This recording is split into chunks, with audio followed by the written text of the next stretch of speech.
Hello and welcome to our YouTube channel. This is Javariya Malik. Today I want to share with you a poem that speaks directly to the heart.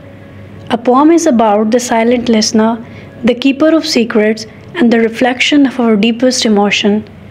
Join me as we embark on this journey of words, love, and connection.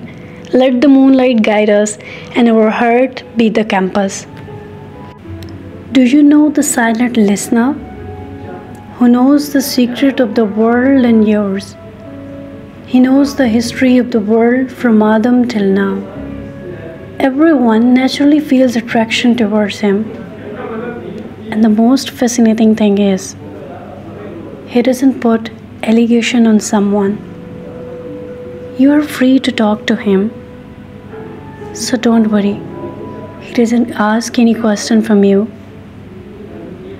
And I'm sure now you know him very well. The one and only. The moon, the moon, the moon.